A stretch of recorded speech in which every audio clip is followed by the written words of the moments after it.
Sometimes the most powerful words come from the most unexpected places.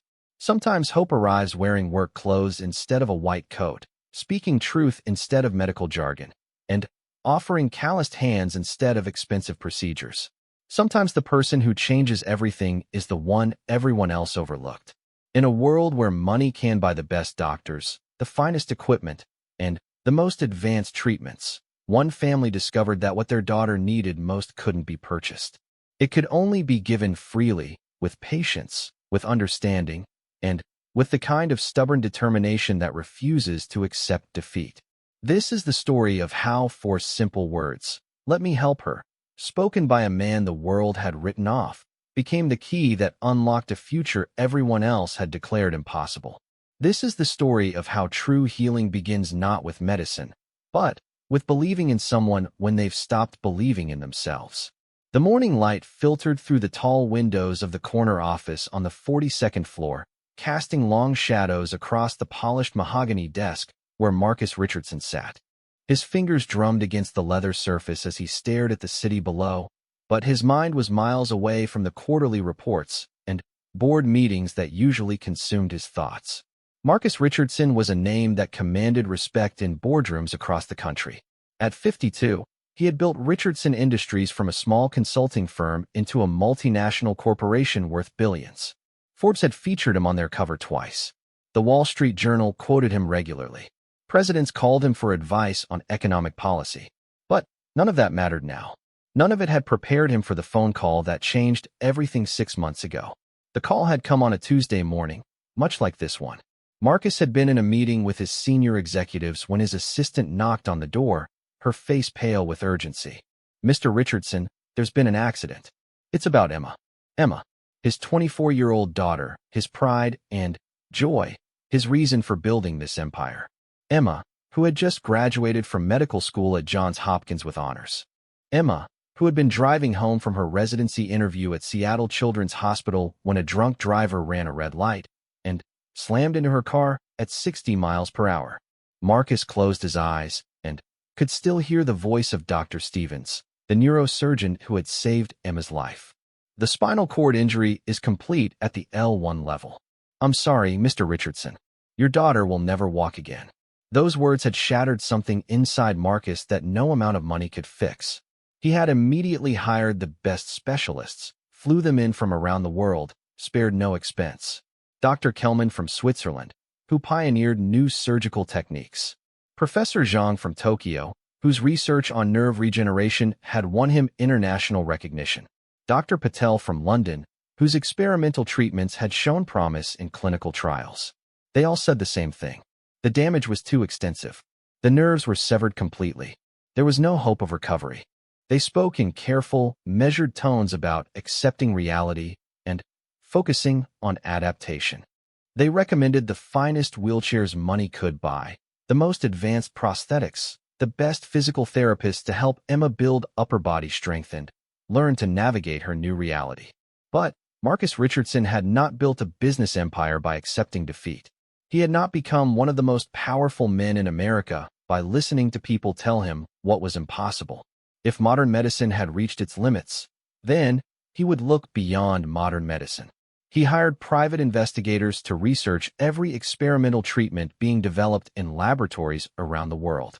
He funded university research programs studying spinal cord regeneration. He donated millions to foundations working on breakthrough technologies. He was even exploring controversial stem cell treatments in countries where regulations were more flexible. The irony was not lost on him. Emma had always been the humanitarian in the family, the one who wanted to help others, who had chosen medicine over business despite his hopes that she would join the company. Now she lay in a hospital bed, then, later in her childhood bedroom that he had converted into a medical suite, staring at the ceiling and barely speaking to anyone. The Emma who had once filled their house with laughter and energy, who had been class president and captain of the debate team, who had volunteered at homeless shelters and taught reading to underprivileged children, had retreated into a shell of silence and despair. She went through the motions of the physical therapy sessions he arranged, but he could see in her eyes that she had given up hope. "She needs time," Dr. Martinez, her psychiatrist, had explained during one of their sessions. This kind of trauma affects not just the body, but the entire sense of self. Emma defined herself by her ability to help others, to be active and independent. Right now, she feels like she's lost everything that made her who she was. Marcus stood up from his desk and walked to the window, looking down at the busy street below where people hurried about their daily lives, taking for granted the simple act of walking. He pressed his palm against the cool glass and made a promise he had made every morning for the past 6 months. He would not give up. He would find someone, somewhere, who could help his daughter walk again. Money was no object. Resources were unlimited. Failure was not an option. His phone buzzed with a text message from Dr. Martinez. Emma missed her appointment again today. I think we need to discuss adjusting her medication. Marcus felt his jaw tighten. The antidepressants weren't working. The counseling sessions weren't working. The parade of specialists and their expensive treatments weren't working. His brilliant, beautiful daughter was disappearing a little more each day, and he felt completely helpless to stop it. He returned to his desk and opened his laptop, scrolling through the latest research papers his team had compiled. Gene therapy trials in Switzerland. Robotic exoskeleton development in Japan. Electrical stimulation protocols in Israel. Neural implant experiments in California. He had contacted researchers involved in every promising study, offered funding, begged for early access to experimental treatments. Most had been polite, but firm in their refusals. The treatments were too experimental, too dangerous, too early in development. A few had taken his money but produced no results. One had even suggested that his resources might be better spent helping Emma accept her condition rather than chasing impossible dreams. Marcus had fired that doctor on the spot. There was a soft knock on his office door, and his assistant, Janet, entered with a concerned expression. "Mr. Richardson, your wife is on line 2. She says it's urgent." Marcus felt his heart skip. Urgent calls about Emma never brought good news. He picked up the phone immediately. "Sarah? What's wrong?" "Marcus, you need to come home right away." His wife's voice was strained, barely controlled. "Emma, she's been talking about ending her life. I found some things in her room, articles she'd printed about assisted suicide laws in other states. I think she's serious this time." The phone nearly slipped from Marcus's hand. He had known Emma was struggling, had seen the darkness growing in her eyes, but hearing it spoken aloud made it terrifyingly real. "I'm coming home now. Have you called Dr. Martinez?" "She's on her way." "But, Marcus, I don't know what else to do. We're losing her. We're losing our daughter, and I don't know how to save her." Marcus was already grabbing his jacket, his mind racing. "We're not losing her. We're going to find a way. I don't care what it takes." The drive to their estate in Greenwich normally took 40 minutes, but Marcus made it in 25, his hands gripping the steering wheel as he pushed his Bentley through traffic. The house came into view, a sprawling colonial that had once echoed with Emma's laughter and now felt like a mausoleum of memories. Sarah met him at the front door, her eyes red from crying. She fell into his arms, and he could feel her trembling. "She won't talk to me," Sarah whispered. "She just lies there staring at nothing. It's like she's already gone." They climbed the stairs together to Emma's room. Through the partially open door, Marcus could see his daughter lying motionless in the hospital bed they had installed, her eyes fixed on the ceiling. She had lost weight, her cheeks hollow, her once bright hair now dull and lifeless. The sight of her like this hit him like a physical blow every time. Dr. Martinez was sitting beside the bed, speaking softly to Emma, who showed no sign of acknowledgement. The psychiatrist looked up when Marcus and Sarah entered, her expression grave. "I've increased her medication and arranged for round-the-clock supervision. She's not in immediate danger, but her mental state is very concerning. There has to be something more we can do," Marcus said, his voice tight with frustration. "Some other treatment, some other approach." Dr. Martinez stood up, gesturing for them to step into the hallway.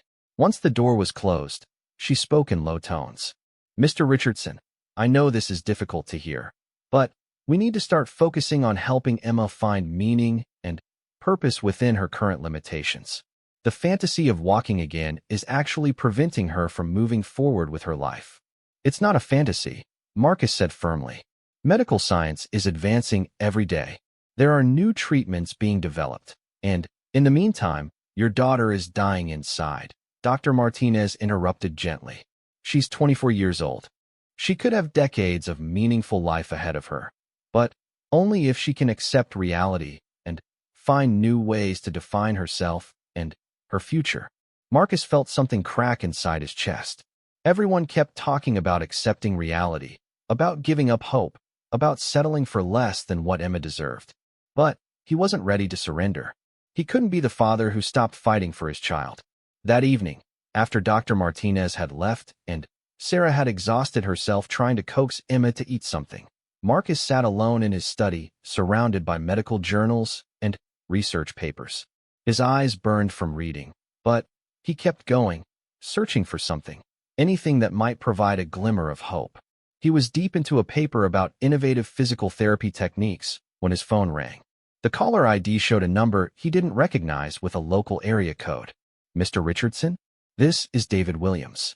I work at Hartford General Hospital as a physical therapist. I heard about your daughter's situation through some colleagues, and I was wondering if I might have a word with you. Marcus straightened up, immediately alert.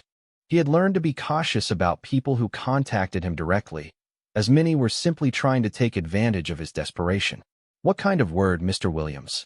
Well, sir, I've been working with spinal cord injury patients for 15 years, and I've seen some remarkable recoveries that doctors said were impossible.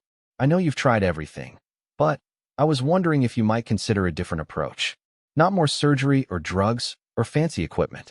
Just the different way of thinking about what's possible. Something in the man's voice gave Marcus pause. The coffee shop on Main Street in Hartford was nothing like the places where Marcus Richardson usually conducted business. No marble floors or crystal chandeliers. No waiters in white gloves or private dining rooms with views of the city. Just worn wooden tables, mismatched chairs, and the comfortable hum of ordinary people going about their daily lives. Marcus felt oddly out of place in his $1,000 suit, but something about the simplicity of the environment put him at ease. He arrived 10 minutes early, a habit from decades of business meetings, and chose a table in the back corner where they could speak privately. The morning rush was winding down, leaving behind the gentle clatter of coffee cups and the soft murmur of conversation. Marcus ordered a black coffee and waited, studying every person who walked through the door. At exactly 10 o'clock, a tall black man in his early 40s entered the coffee shop. He was wearing dark jeans and a simple blue button-down shirt, his movements confident but unhurried. He scanned the room briefly before his eyes met Marcus's, and, without hesitation, he walked over to the table. Mr. Richardson? David Williams. He extended his hand with a firm grip and a smile that seemed genuinely warm. Thank you for agreeing to meet with me. Marcus studied him carefully as they settled into their seats. David Williams didn't look like the other medical professionals Marcus had encountered over the past 6 months. No expensive suit, no air of professional superiority, no briefcase full of charts and credentials. Instead, there was something deeply grounded about him, a presence that suggested both strength and gentleness in equal measure. I have to admit, Mr. Williams, I'm not sure what to expect from this meeting, Marcus began. I've spoken with some of the most respected specialists in the world, and they've all told me the same thing about my daughter's condition. David nodded thoughtfully, his hands wrapped around a simple ceramic coffee mug. I'm sure they have, and I'm not here to contradict their medical expertise or make promises I can't keep. But I do want to share something with you that might offer a different perspective. I'm listening. David leaned back in his chair, his expression becoming more serious. 15 years ago, I was a different man with a different life. I played professional football for 8 years, made it to 2 Pro Bowls, thought I was invincible. Then, I took a hit during a playoff game that changed everything. T12 complete spinal cord injury. The doctors told me I'd never walk again. Marcus felt his breath catch. He studied David's face, looking for any sign of deception, but saw only honesty and quiet confidence.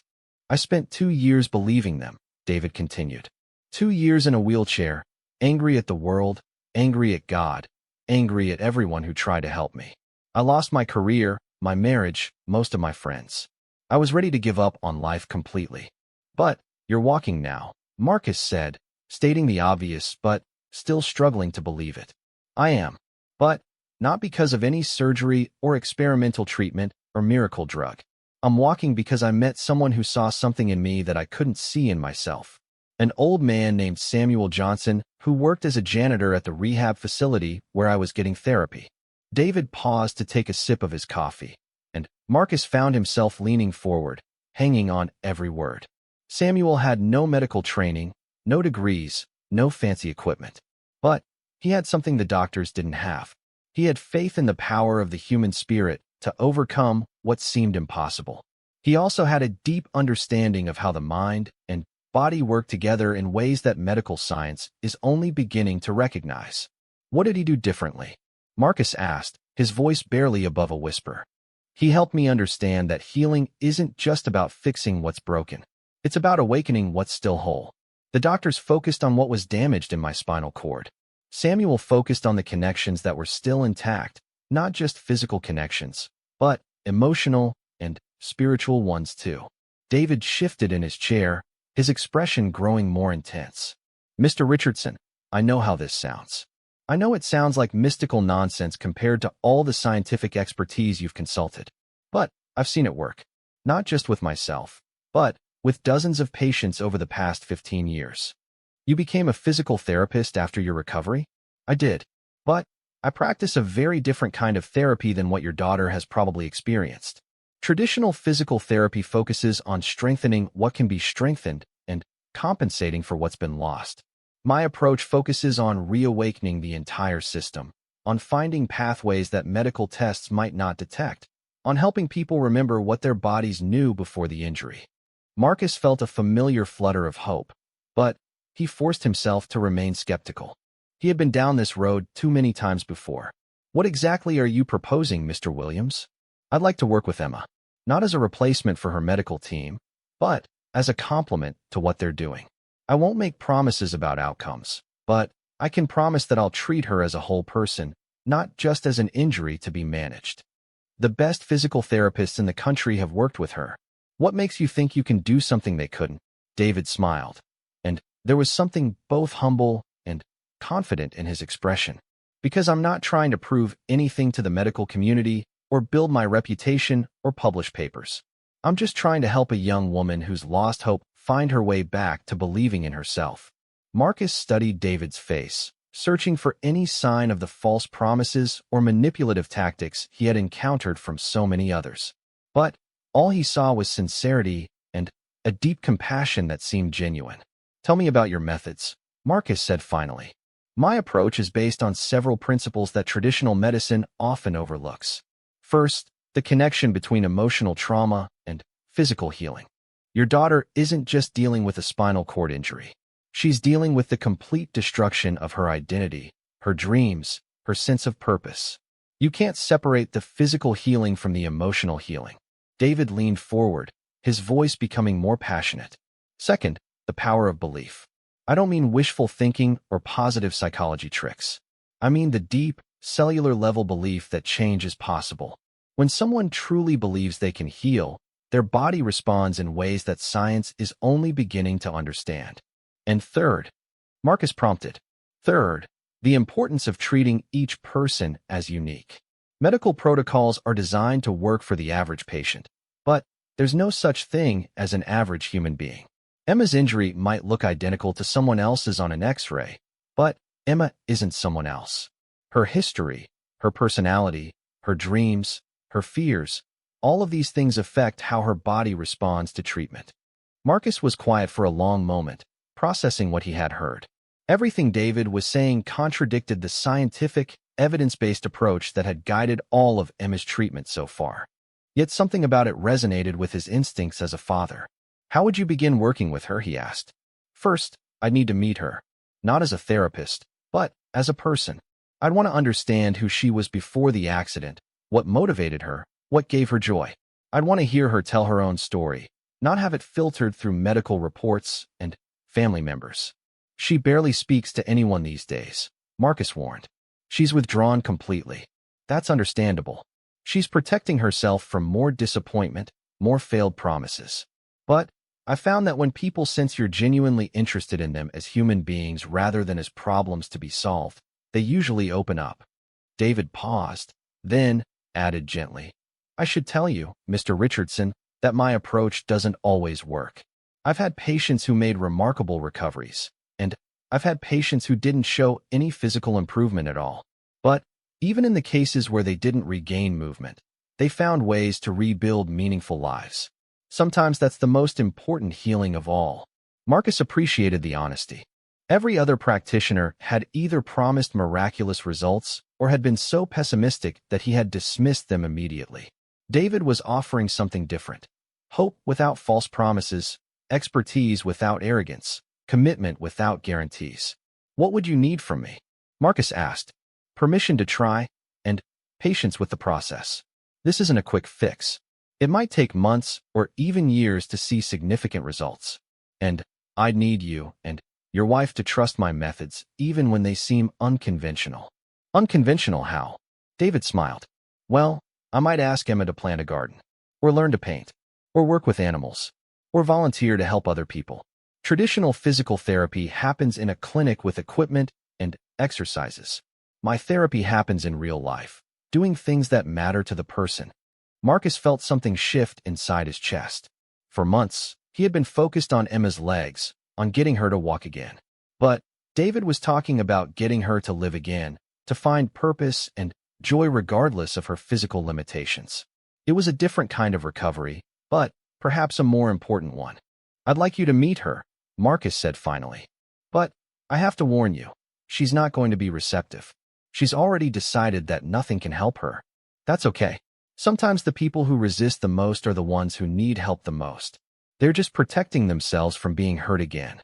They talked for another hour, with David sharing more stories of patients he had worked with, and Marcus asking detailed questions about the process. By the time they parted ways, Marcus felt something he hadn't experienced in months: genuine optimism. That evening, Marcus sat down with Sarah and Emma to tell them about his meeting with David. Emma listened without comment, her expression unchanged, but Marcus thought he detected a flicker of something in her eyes when he mentioned that David had once been paralyzed himself. Another therapist, Emma said finally, her voice flat and emotionless. Great. This one is different, sweetheart, Marcus said gently. He's been where you are. He understands what you're going through in a way that the others couldn't. Dad, please. Emma turned her face away. I know you mean well, but I can't do this anymore. I can't keep getting my hopes up just to have them crushed again. I'm tired of being everyone's project. Sarah reached over and took Emma's hand. What if we just meet with him? No commitment, no treatment plan, just a conversation. If you don't like him or don't think he can help, we'll drop it. Emma was quiet for a long time, staring out the window at the garden where she used to spend hours as a child. Finally, she sighed. Fine, one meeting. But don't expect me to pretend to be excited about it. Marcus felt his heart race.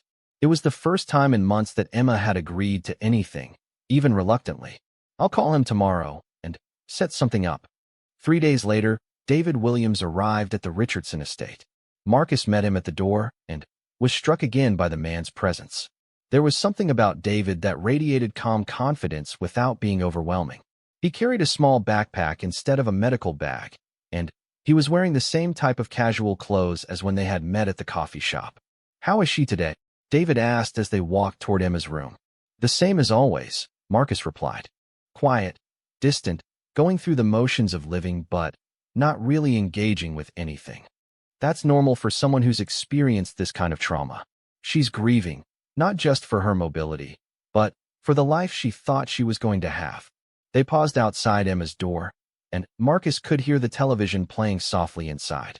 Should I introduce you, or would you prefer to handle that yourself? Let me go in alone, if that's okay. Sometimes these initial meetings go better without family members present. People feel more free to express their real feelings. Marcus nodded and stepped back. David knocked gently on the door and waited for permission before entering. Through the partially open door, Marcus could hear his daughter's voice, flat and unwelcoming. You must be the miracle worker my father hired. I'm David Williams, came the calm reply. And I'm definitely not a miracle worker. I'm just someone who'd like to get to know you a little better. Marcus heard the sound of a chair being moved, and then David's voice again, warmer now and somehow filling the room with a different energy. Emma, I know you've probably heard this before, but I want you to know that I've been where you are. 6 years ago, I was lying in a hospital bed, convinced that my life was over, angry at everyone who tried to tell me otherwise. There was a long pause, and then Emma's voice, slightly less hostile than before. What happened to you? Football injury. Spinal cord damage at the T12 level. The doctors told me I'd never walk again, and I believed them completely. For 2 years, I lived in a wheelchair and hated every minute of it. But you're walking now. The change in Emma didn't happen overnight, but Marcus noticed it beginning the day after David's first visit. For the first time in months, she asked for breakfast instead of picking at whatever Sarah brought her. She spent an hour sitting by her window instead of lying in bed staring at the ceiling.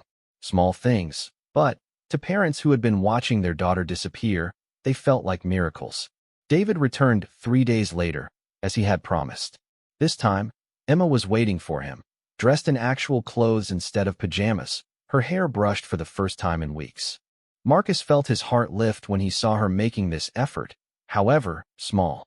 "Good morning, Emma," David said as he entered her room, carrying the same small backpack and wearing his characteristic warm smile. "You look like you're feeling a bit better today." "I wouldn't go that far," Emma replied, but there was less edge in her voice than there had been before. "I just got tired of feeling sorry for myself every minute of every day." David laughed, a genuine sound that filled the room with unexpected lightness. "That's honest, and honesty is a good place to start." He settled into the chair beside her bed, but instead of immediately launching into questions about her condition or therapy goals, he pulled a worn paperback book from his backpack. "I brought something I thought you might be interested in. It's called The Body Keeps the Score by Bessel van der Kolk. Have you heard of it?" Emma shook her head, eyeing the book with curiosity. "It's about how trauma affects not just our minds, but our entire physical being, how our bodies hold on to painful experiences, and how we can help them heal. I thought you might find it interesting, given that you were studying medicine." Emma reached for the book, running her fingers over the cover. "Are you trying to tell me my paralysis is psychological?" "Not at all," David said firmly. "Your spinal cord injury is very real, and the physical damage is exactly what your doctors have described. But what I'm suggesting is that healing involves more than just the damaged nerves. It involves your entire system learning to work together in new ways." He leaned forward slightly, his expression becoming more serious. "Emma, can I ask you something? When you were in medical school, did you study the placebo effect?" "Of course. Sugar pills that help people feel better because they believe they're getting real medicine." "Exactly. Now, if believing something has no medicinal value can actually create physical changes in the body, what does that tell us about the connection between mind and body?" Emma was quiet for a moment, clearly thinking. "That they're more connected than we usually acknowledge. Right? And if that's true for sugar pills, imagine what might be possible when we intentionally work with that connection rather than ignoring it." Over the next hour, David didn't ask Emma to move her legs or perform any exercises. Instead, he asked her to tell him about her life before the accident. What had motivated her to study medicine? What kind of doctor had she wanted to become? What did she love most about helping people? As Emma began to talk, Marcus could see some of the light returning to her eyes. She described her work in free clinics during medical school, her dream of working in pediatric emergency medicine, her passion for treating children who couldn't afford proper medical care. For the first time in months, she was talking about something other than her injury. "It sounds like helping others was central to who you are," David observed. "That passion doesn't disappear just because your circumstances change." "But I can't be a doctor now," Emma said, her voice growing flat again. "I can't even take care of myself, let alone take care of patients." "Can't you?" David asked gently. "I know several doctors who practice from wheelchairs. But even beyond that, there are many ways to heal people that don't require you to be on your feet." He reached into his backpack again and pulled out a tablet. "I want to show you something. This is Dr. Sarah Manning. She's an emergency room physician in Chicago." On the screen was a video of a woman in a wheelchair confidently directing a trauma team in a busy ER. Emma watched intently as Dr. Manning moved efficiently around the emergency room, consulting with patients, reviewing charts, and clearly serving as the leader of her medical team. She was injured in a skiing accident 3 years ago, David explained. She's now one of the most respected emergency physicians in the country. But that's different, Emma protested. She was already a practicing doctor when she was injured. She had experience, credentials, a career already established. You're right, her situation was different. But what's the same is that she had to choose between seeing her injury as the end of her story or as the beginning of a new chapter. She chose to see it as a beginning. David closed the tablet and looked directly at Emma. I'm not telling you that you should go back to medicine or that you should follow anyone else's path. I'm just suggesting that who you are at your core, someone who cares deeply about helping others, that hasn't changed. The question is how you want to express that part of yourself going forward. Emma was quiet for a long time, staring out the window at the garden where she used to play as a child. Sometimes I feel like the person I was before just died in that car accident, she said finally. Like I'm some kind of imposter pretending to be Emma Richardson. That's a completely normal feeling, David said softly. Trauma often makes us feel disconnected from ourselves. But the person you were before is still there. She's just been buried under pain and fear and grief. Part of healing is helping her find her way back to the surface. When David left that day, he gave Emma a simple assignment. I want you to write a letter to yourself. Not to the person you are now, but to the person you were 1 year ago. Tell her what's happened, but also tell her what parts of herself are still intact, still valuable, still needed in the world. Emma looked skeptical. How is writing a letter supposed to help me walk again? It's not, David said honestly. But it might help you remember who you are beyond your injury. And sometimes that's the most important healing we can do. 3 days later, when David returned, Emma had written the letter. She also had questions about the book he had given her, having read nearly half of it already. More importantly, she had asked her parents to bring her laptop so she could research Dr. Manning and other medical professionals who had continued their careers after spinal cord injuries. I've been thinking about what you said, Emma told him as he settled into his usual chair, about there being different ways to help people heal. What kinds of thoughts have you been having? Well, I've been lying here for months feeling useless, feeling like I'm just a burden on everyone. But yesterday I was watching the news, and there was a story about a teenager who was paralyzed in a diving accident. I found myself thinking about how scared and confused he must be, and how much it would mean to him to talk to someone who understood what he was going through. David nodded encouragingly. That sounds like your natural instinct to help others is still very much alive. Maybe, Emma said cautiously, but I don't know how to access that part of myself anymore. Everything feels so overwhelming and impossible. What if we started with something very small? David suggested. What if, instead of thinking about becoming a doctor or helping thousands of people, we just focused on helping one person in one small way? What do you mean? David pulled out his phone and showed her a website. This is an online support group for young adults with spinal cord injuries. People share their stories, ask questions, offer encouragement. What if you just read some of the posts? You don't have to respond or engage, just observe and see if anything resonates with you.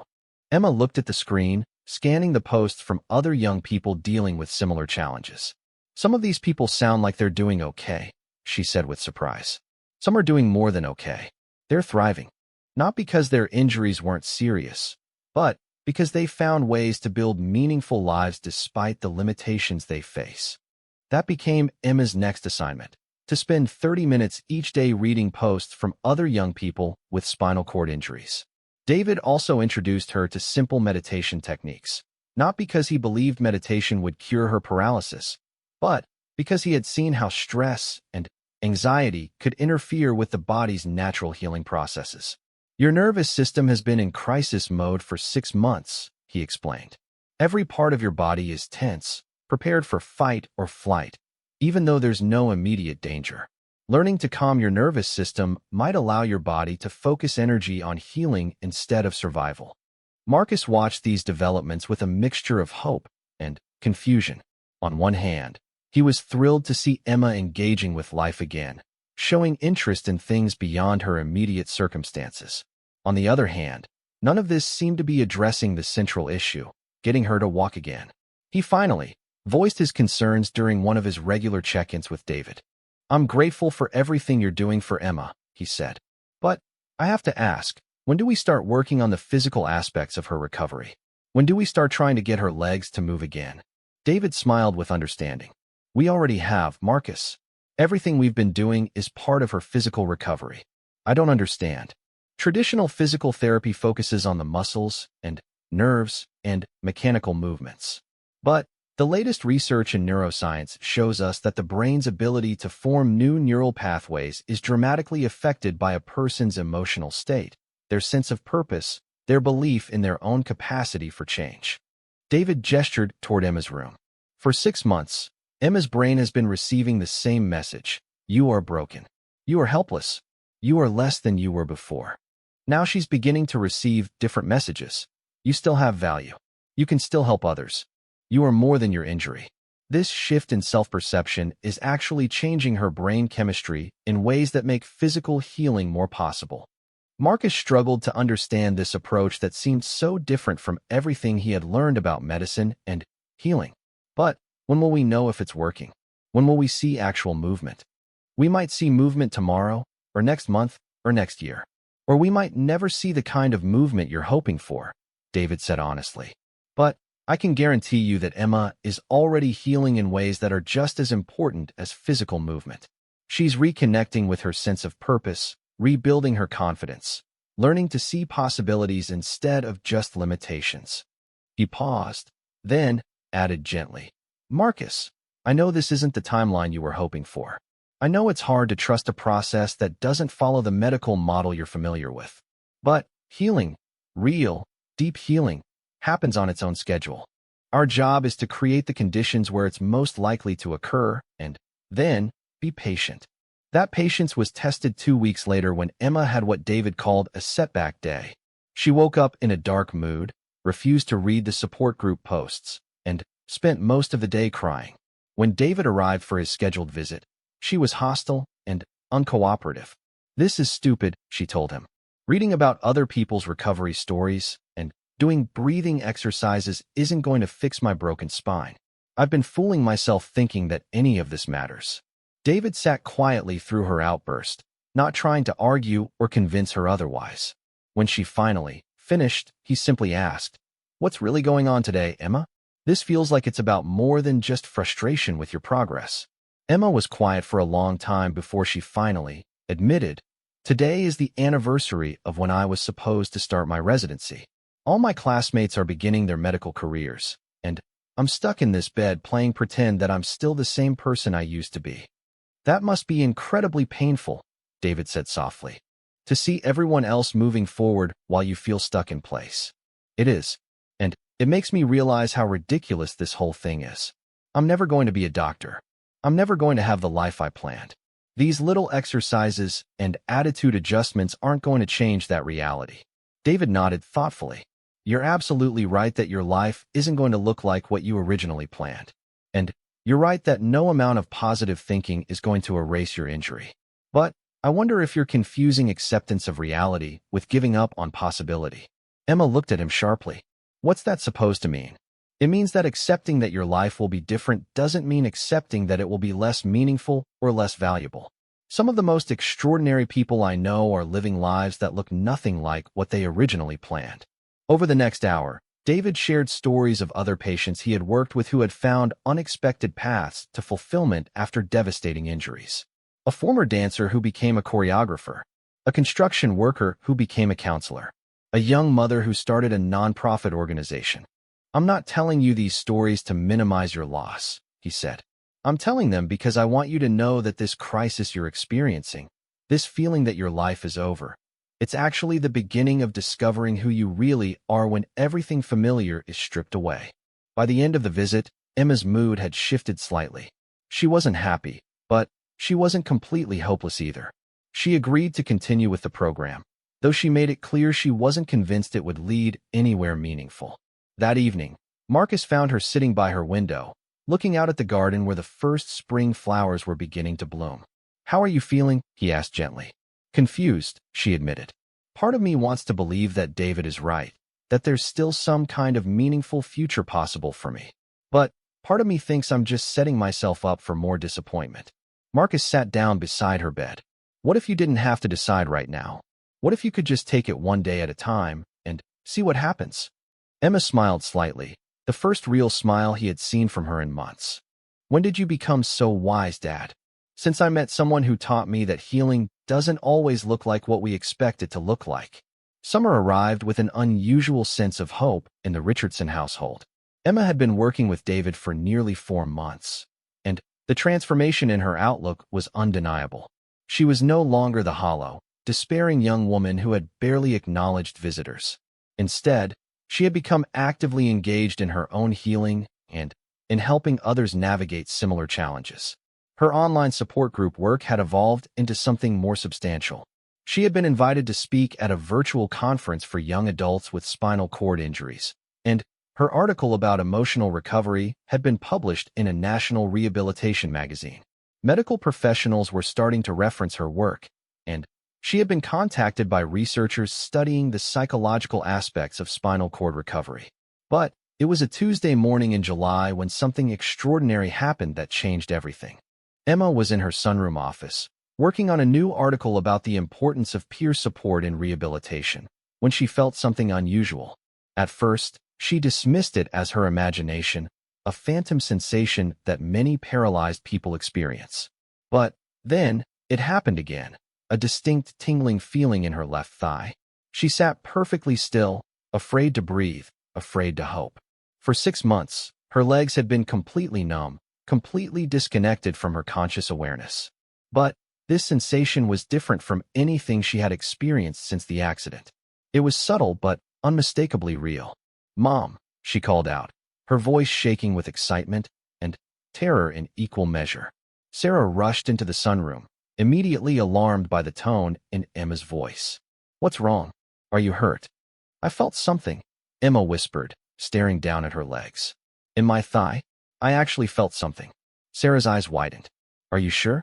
Sometimes phantom sensations can feel very real." "No," Emma interrupted. "This was different. It was like a warm tingling, right here." She pointed to her left thigh. It lasted for maybe 10 seconds. Sarah immediately called Marcus, who left a board meeting mid-sentence to rush home. They called Dr. Stevens, the neurosurgeon who had performed Emma's initial surgery. He arrived within 2 hours, bringing portable equipment to conduct immediate tests. The examination was thorough and frustrating. Dr. Stevens performed pinprick tests, temperature sensitivity tests, and electrical stimulation studies. According to every objective measure, Emma's sensation and movement remained exactly as it had been since the accident. There was no improvement detectable through standard neurological testing. "I believe you felt something," Dr. Stevens told Emma gently. "But I want to manage expectations here. What you experienced could be a temporary nerve irritation, a phantom sensation, or potentially the beginning of some minor nerve regeneration. Without consistent, measurable changes, it's impossible to say what it means." Emma's face fell. She had allowed herself to hope that this sensation was a sign of real recovery, proof that David's approach was working in ways the doctors hadn't expected. To have that hope immediately tempered by medical caution felt like a familiar disappointment. But David, when they called him with the news, had a different perspective entirely. "That's wonderful," he said when Emma described what she had felt. "Your nervous system is starting to wake up." But the doctor couldn't find any objective evidence that anything has changed, Emma protested. "Doctors are trained to trust only what they can measure with their instruments," David replied. "But your body is a much more sophisticated instrument than anything in their medical bag. If you felt sensation, then something real happened, whether or not it shows up on their tests yet." He arrived at the house that evening with a different energy than usual, more focused and purposeful. "Emma, I want to try something new with you. Up until now, we've been working primarily on healing your relationship with your body and rebuilding your sense of self. But I think your system might be ready for more direct physical work." "What kind of physical work?" Marcus asked, joining the conversation. "Visualization and movement intention exercises that work with the nervous system in ways that traditional physical therapy doesn't address," David explained. "These techniques are based on research about neuroplasticity, the brain's ability to form new neural pathways even after injury." He looked directly at Emma. "I want you to understand that this isn't magic.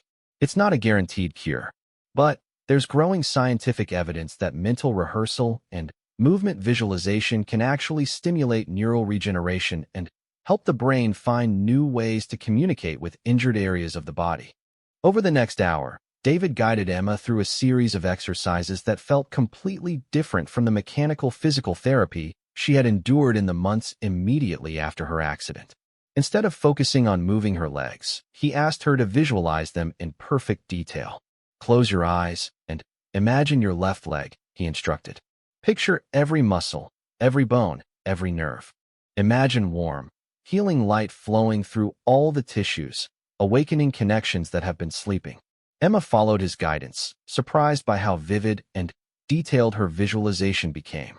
She could mentally picture her leg with startling clarity, could imagine sensation and movement with an intensity that felt almost real. Now, David continued, without trying to actually move your leg, imagine the intention to move it. Picture yourself bending your knee, flexing your ankle, wiggling your toes. Feel the neural signals traveling from your brain down your spine to your leg muscles. As Emma concentrated on these visualizations, something remarkable happened. She felt the tingling sensation again, stronger this time, and lasting longer. But more than that, she felt a sense of connection to her legs that she hadn't experienced since the accident. I can feel it, she whispered, tears streaming down her face. I can actually feel my leg responding. Marcus and Sarah watched in amazement as Emma worked through these exercises. They couldn't see any actual movement, but they could see the intense concentration on her face, the emotional connection she was making with parts of her body that had been silent for months. When the session ended, Emma was exhausted but exhilarated. What just happened? She asked David. You started re-establishing communication between your brain and your legs, he explained. The physical pathways may be damaged, but your nervous system is incredibly adaptive. Sometimes it can find new routes, new ways to make connections that bypass damaged areas. Dr. Stevens was skeptical when they reported Emma's experiences with the visualization exercises. While I support any therapy that helps with Emma's emotional well-being, he said carefully, I want to caution against reading too much into subjective sensations. Spinal cord injuries at this level simply don't recover the way you're describing. But other medical professionals were more encouraging. Dr. Rodriguez, a neurologist who specialized in innovative rehabilitation techniques, was intrigued by Emma's reports and agreed to monitor her progress with more sensitive testing equipment.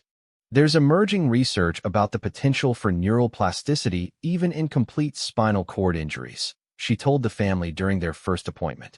While dramatic recovery is extremely rare, we're learning that the spinal cord is more adaptable than we previously believed.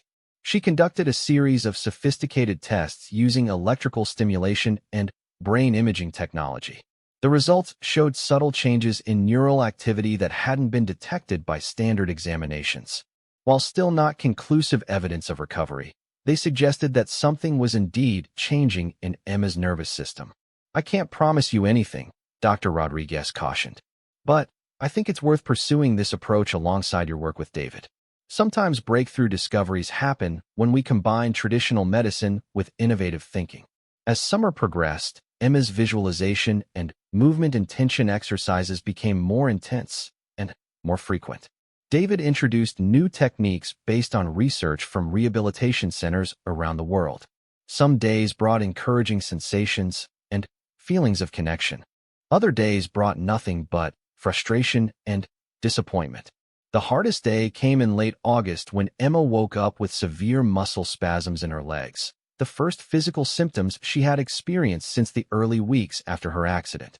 The spasms were painful and lasted for hours, leaving her exhausted and discouraged. Maybe this is my body's way of telling me to stop pushing so hard, she said to David during their session that afternoon. Maybe I'm just setting myself up for more disappointment by believing that real recovery is possible. David listened carefully to her concerns, acknowledging the validity of her fears. Emma, I want you to consider the possibility that these spasms might actually be a positive sign. When a nervous system that's been dormant starts to reactivate, it doesn't always happen smoothly. Sometimes there are uncomfortable transitions as the system learns to function again. Or maybe my body is just breaking down from all this stress and false hope. Emma replied bitterly. That's possible too, David agreed. But I've seen similar patterns in other patients who went on to make significant recoveries. The question is, do you want to continue exploring what's possible, or would you prefer to stop and focus on adapting to your current limitations? It was a fair question, and Emma struggled with the answer for several days. Part of her wanted to give up on the hope of physical recovery and focus on building a meaningful life within her current constraints. The emotional healing she had experienced was real and valuable, and she had found ways to help others that felt genuinely fulfilling. But another part of her couldn't let go of the sensation she had been experiencing, the feeling of connection with her legs that seemed to grow stronger with each visualization exercise. Even if full recovery wasn't possible, something was definitely changing in her body, and she felt compelled to see where that change might lead. The decision was made for her the following week when she had her most dramatic experience yet. Emma was working alone in her sunroom office, practicing the visualization exercises David had taught her, when she felt a sudden, powerful surge of sensation in both legs simultaneously. This time, it wasn't just tingling or warmth. It felt like electricity shooting through her nervous system, connecting her brain to her legs in a way that felt almost normal. Without conscious thought, she found herself trying to move her left knee. For a split second, she thought she saw it shift slightly, the smallest possible movement, but unmistakably real. "Oh my God," she whispered, staring down at her legs in shock. She tried again, concentrating all her energy and intention on bending her knee. This time, she was sure. Her left leg moved, just a tiny amount, but it moved. She called for her parents with a voice so filled with excitement and disbelief that they both came running. "I moved my leg," she announced, still staring at her left knee in amazement. "I actually moved my leg." Marcus and Sarah crowded around her bed, watching intently as Emma demonstrated the tiny movement she had achieved. It was barely visible, just a slight shift in position, but it was deliberate and repeatable. "Are you sure you're not just having muscle spasms?" Sarah asked, afraid to believe what she was seeing. "No," Emma said confidently. "This is different. I'm making it happen. Watch." She concentrated again, and her knee moved, slightly but unmistakably. Marcus felt his world shift on its axis. After months of being told that recovery was impossible, his daughter was moving her leg. It was the smallest possible movement, but it represented something that every medical expert had said would never happen. They called David immediately, and he arrived within an hour. His reaction was different from what they expected. Instead of excitement or celebration, he seemed calm and focused, as if this development was something he had been expecting. "Emma, this is wonderful," he said quietly. "But I want you to understand that this is just the beginning. Real recovery will take time, patience, and consistent work. This movement proves that your nervous system has more capacity than the doctors initially thought. But it doesn't mean you'll be walking tomorrow or next week or even next month. But it means I might walk again someday, right?" Emma asked, her voice filled with hope and fear in equal measure. David met her eyes directly. "It means that possibilities exist that we didn't know about before. Whether those possibilities become reality depends on many factors, some within your control and some not. But, yes, Emma, what happened today suggests that more recovery might be possible than anyone initially believed." That night, Marcus sat alone in his study, trying to process everything that had happened. For months, he had been searching for someone who could help his daughter walk again. He had hired the best doctors, funded experimental treatments, traveled to medical centers around the world. And, in the end, the breakthrough had come from a former football player who talked about healing the whole person rather than just fixing the damaged parts. He thought about David's approach, so different from everything he had been taught about medicine and healing. While the medical establishment had focused on what was broken in Emma's spine, David had focused on what was still whole in Emma's spirit. While the doctors had talked about managing limitations, David had talked about exploring possibilities. But, most importantly, David had helped Emma remember who she was beyond her injury. He had given her back her sense of purpose, her ability to help others, her belief in her own worth and potential. Even if she never took another step, that healing was profound and life-changing. The tiny movement in her leg was remarkable, but the return of hope and joy to her life was even more extraordinary. As Marcus prepared for bed, he looked in on Emma, who was still awake, staring at her legs with a mixture of wonder and determination. "How are you feeling, sweetheart?" he asked softly. "Scared," she admitted. "Excited, confused, hopeful. I don't know what any of this means, but for the first time since the accident, I feel like I might have a future that's not just about learning to accept limitations." The September morning was crisp and clear, with golden lights streaming through the windows of Emma's sunroom office. She had been working with David for 8 months now, and the progress had been steady but gradual. The tiny movement in her left leg had evolved into more coordinated motion in both legs. She could bend her knees, flex her ankles, and even lift her legs slightly while lying down. Each achievement had been met with careful optimism from her medical team and profound joy from her family. But walking remained an elusive goal. Dr. Rodriguez had documented the remarkable changes in Emma's nervous system, publishing a case study that was generating interest in rehabilitation centers worldwide.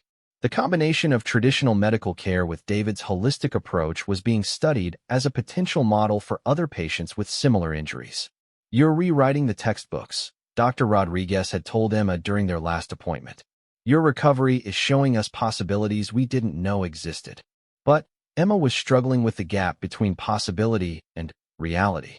She could move her legs, could feel increasing sensation and control, but she couldn't support her own weight.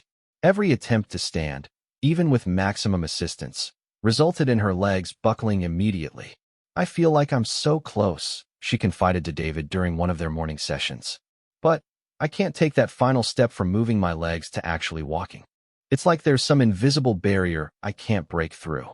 David listened thoughtfully, watching Emma practice her movement exercises. Over the months, he had become more than her therapist. He had become a trusted friend, a source of wisdom and encouragement during both breakthroughs and setbacks. "Emma, can I ask you something?" he said finally. "When you imagine yourself walking, what do you see?" "I see myself standing up from this bed and walking across the room," she replied. "Just like I used to do." "And how does that feel when you imagine it?" Emma paused, considering the question more deeply than she had before. "Honestly, it feels terrifying. Like I'm trying to become someone I used to be rather than discovering who I'm becoming." David nodded slowly. "I think you've identified something important. Maybe the reason you can't take that final step is because you're still trying to go backward instead of forward." "What do you mean?" "You've spent 8 months healing and growing and becoming a new version of yourself. You're not the same person you were before the accident, and that's not a bad thing. You're stronger, more compassionate, more aware of what really matters. Maybe the person you are now needs to learn to walk, not remember how to walk." That afternoon, David arrived with a different plan than usual. Instead of working in Emma's room, he suggested they go outside to the garden. "I want to try something new," he said, helping Emma transfer to her wheelchair. "We've been working on movement in controlled environments, but I think you might need to connect with the earth, with the natural world, to find the final piece of your healing." They positioned Emma's wheelchair at the edge of the stone pathway that wound through Sarah's carefully tended flower garden. The September air was warm but not hot, with a gentle breeze that carried the scent of late-blooming roses and chrysanthemums. "I want you to close your eyes," David said softly, "and feel everything around you. The sun on your face, the breeze in your hair, the sounds of the birds and the insects. Feel yourself as part of this natural world, not separate from it." Emma closed her eyes and let herself sink into the sensory experience of being outside. For months, she had been focused on her body, on her legs, on the technical aspects of nerve regeneration and muscle function. But now she felt herself expanding beyond those narrow concerns, connecting with something larger and more fundamental. "Now," David continued, "I want you to imagine roots growing from your body down into the earth. Feel yourself drawing strength and stability from the ground beneath you.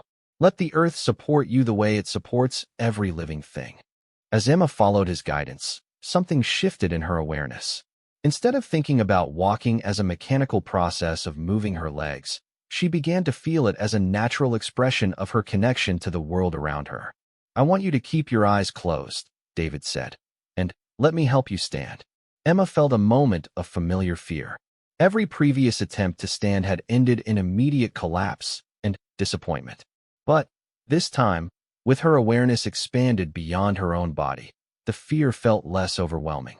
David positioned himself beside her wheelchair and gently helped her shift her weight forward. "Don't try to use your legs to hold yourself up," he instructed. "Let the earth hold you up. Feel yourself being supported by something much stronger than your individual muscles."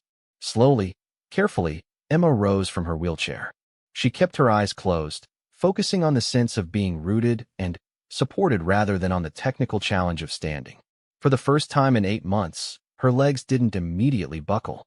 She was standing, unsteady but upright, held in place by David's gentle assistance and her own renewed sense of connection. "Oh my God," she whispered, tears streaming down her closed eyelids. "I'm standing." "You are," David confirmed, his voice filled with quiet pride. "Now, keeping your eyes closed, I want you to imagine taking a single step forward.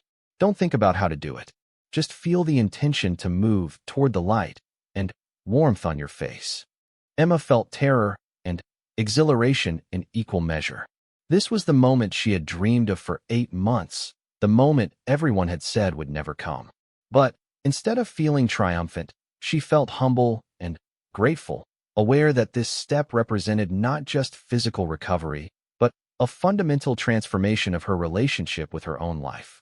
She shifted her weight slightly, feeling for the balance and stability that would allow forward movement. David's hand remained on her arm, providing security but not dependence. She imagined herself as a tree reaching toward sunlight, as a river finding its way to the sea, as any natural thing moving according to its essential nature. And then, with her eyes still closed and her heart pounding with hope and fear, Emma Richardson lifted her right foot and placed it 6 inches forward on the garden path. The step was small and uncertain, but it was undeniably real. She had walked.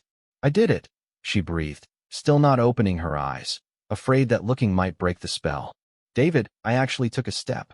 "You did," he said, and she could hear the emotion in his voice. "You took your first step into the rest of your life." Slowly, Emma opened her eyes and looked down at her feet.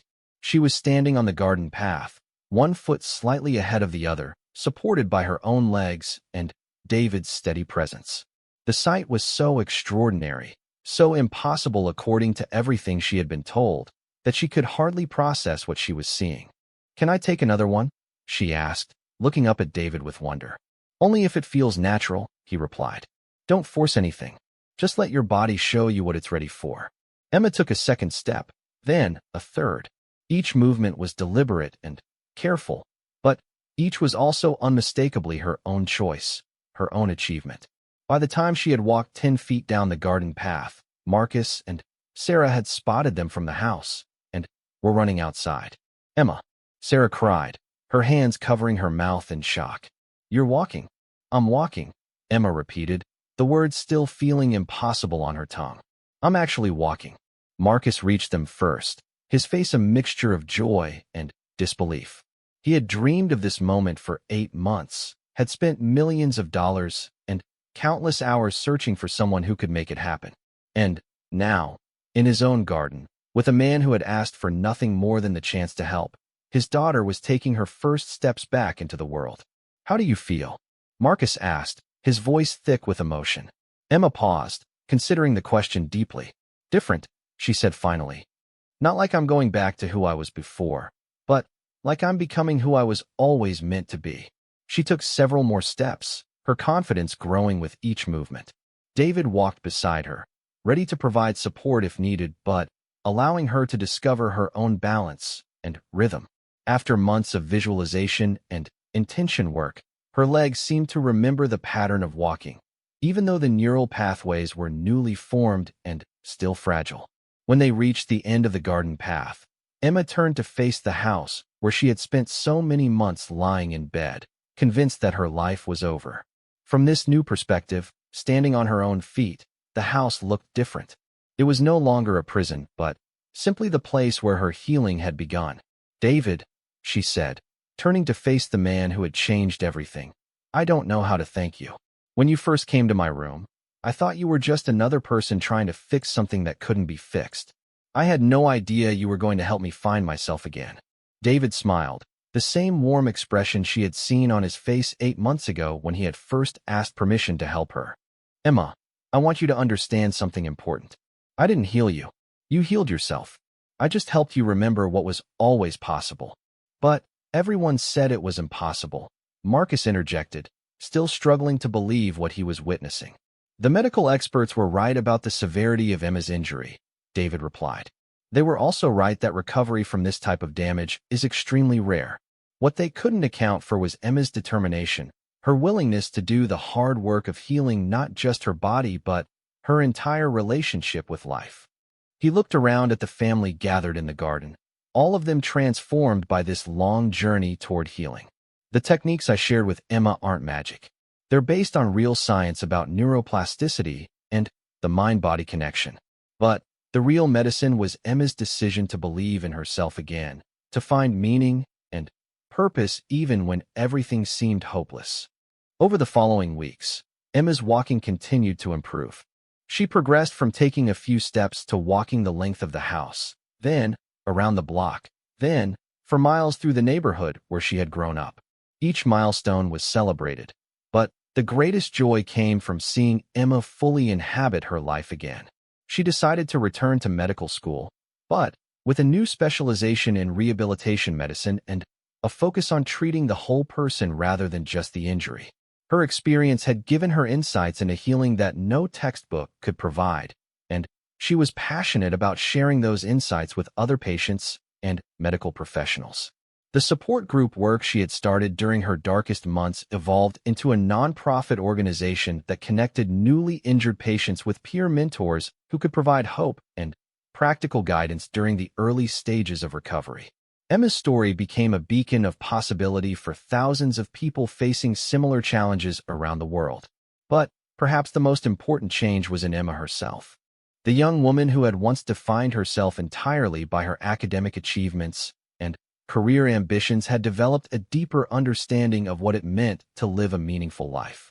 She had learned that healing was about much more than returning to a previous state of health, and that sometimes the greatest gifts came from the most difficult experiences. 6 months after taking her first steps in the garden, Emma was invited to speak at a major medical conference about the integration of holistic healing approaches with traditional rehabilitation medicine. As she stood at the podium, looking out at an audience of doctors and researchers from around the world, she thought about how much her life had changed since that terrible day when a drunk driver had shattered her spine and seemingly ended her future. "Ladies and gentlemen," she began, her voice clear and confident, "I'm here today not just as someone who recovered from a supposedly permanent spinal cord injury, but as someone who learned that healing is about much more than regaining physical function. Real healing is about discovering who you are when everything familiar is taken away, and finding the courage to become that person fully." In the audience, Marcus watched his daughter with pride and amazement. She was sharing her story not to promote miracle cures or false hope, but to expand the medical community's understanding of what was possible when treatment addressed the whole human being rather than just the injured parts. David Williams sat in the back of the auditorium, listening as Emma described the techniques and principles that had guided her recovery.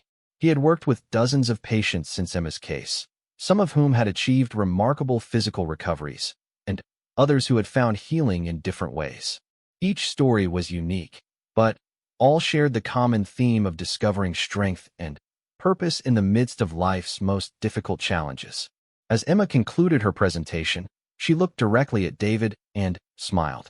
"I want to end by acknowledging the person who changed my life not by promising to cure me, but by believing in me when I had stopped believing in myself." Sometimes the most powerful words aren't medical prescriptions or surgical procedures. Sometimes the most powerful words are simply, "Let me help you." The audience erupted in applause, but David felt no need for recognition or credit. His reward was sitting in the front row. Marcus and Sarah Richardson, watching their daughter inspire hundreds of medical professionals to think differently about healing and possibility. After the presentation, Emma was surrounded by doctors and researchers eager to learn more about her approach to recovery. But she made her way through the crowd to find David, the man who had seen her potential when she couldn't see it herself. "Thank you," she said simply, embracing him with the strength and balance that she had fought so hard to reclaim. "Thank you for teaching me that healing isn't about going back to who you were. It's about becoming who you're meant to be." David smiled, the same gentle expression he had worn on that first day when he had knocked on her door and asked permission to help. "Emma, it was an honor to be part of your journey. But remember, the walking was just the beginning. The real healing is in how you use your experience to help others find their own way forward." As the conference ended and people began to disperse, the Richardson family stood together in the hotel lobby, reflecting on the extraordinary journey that had brought them to this moment. Emma was not only walking but thriving, using her experience to make a difference in the world in ways she never could have imagined before her accident. Marcus thought about all the expensive treatments and world-renowned specialists he had hired in those desperate first months, searching for someone who could help his daughter walk again. In the end, the person who had made the difference was a man who had asked for nothing more than the opportunity to serve, who had seen Emma not as a problem to be solved, but as a person to be believed in. "Dad," Emma said, linking her arm through his as they walked toward the hotel exit. "Do you remember what you told me that first night after I met David? You said that sometimes the most profound healing begins not with fixing what's broken, but with believing in what's still whole." Marcus nodded, remembering how difficult it had been for him to trust David's unconventional approach, to believe that healing could happen without expensive procedures or cutting-edge technology. "You were right," Emma continued. "But I think you learned something else important too. You learned that sometimes the people who can help us most are the ones we might overlook if we're only looking for credentials and expertise." As they stepped out into the evening air, Emma paused to look back at the conference center where she had just shared her story with some of the most respected medical professionals in the world. A year ago, she had been lying in bed, convinced that her life was over. Now she was walking, healing, and helping others discover their own capacity for transformation. "Ready to go home?" Sarah asked, smiling at her daughter with a joy that had become a permanent fixture in her expression since that first day Emma had taken steps in their garden.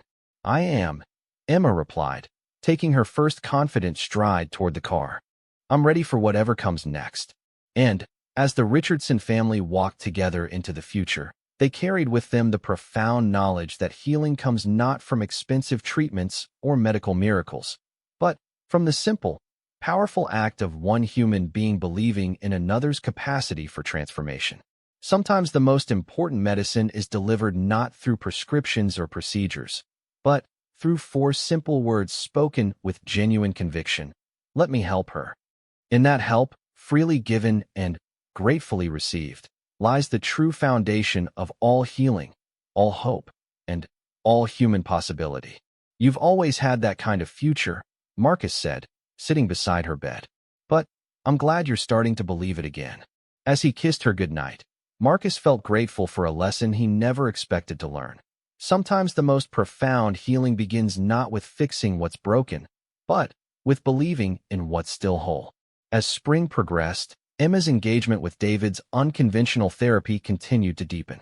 She began responding to posts in the support group, offering encouragement to newly injured young people who were struggling with despair.